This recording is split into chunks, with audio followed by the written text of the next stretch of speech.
Hello and welcome to the video for this week. I'm very excited that you're watching because I have something exciting to share with you. I have worked out how to master my inner critic and I wanted to tell you all about it so that you can hopefully do that too. So if you are enjoying this video already, please like the video, subscribe to my channel and share this video on your own social media platform as well so that I can reach even more creative people just like you. I also wanted to let you know that I have a new episode every Friday, so come back and check next Friday because I will have even more for you.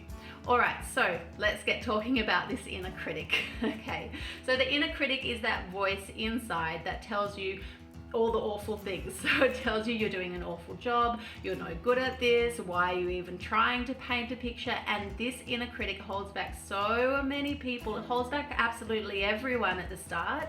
And it's a bit sad because what it's trying to do is to keep you safe.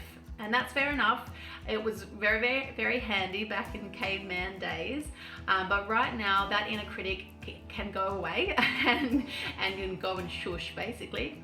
So my question for you, if you're facing this inner critic that is holding you back from making any art or doing any sort of creative practice that you want to be doing, is to ask yourself how badly you want to create that art. So if you want to create your art and whatever it is that you're creating badly enough, you will push through. So that's your number one question. So how badly do you want that? Question number two, and I'm just going to check my notes. Question number two is, why do you want to make art? What is it that drives you to make that art? And if you can get yourself to a point where you believe and feel honestly that you make art for the process rather than the outcome, then you're good as gold. That is where you need to be in order to be able to push past that inner critic ultimately. If you have mastered your inner critic, what does that look like? So number one, it means you can notice when your inner critic is there. You can hear the voices and you can hear the negative talk going on and you can notice it. So that's number one. That's fairly easy.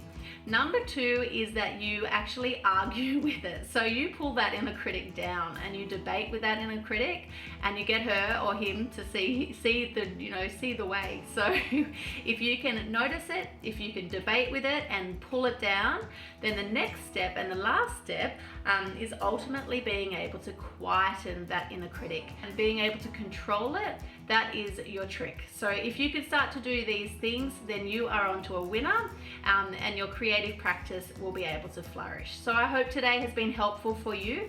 If you would like to subscribe to my channel, like this video and share it on your own social media platforms, that would be really helpful and would help a lot of other artists as well.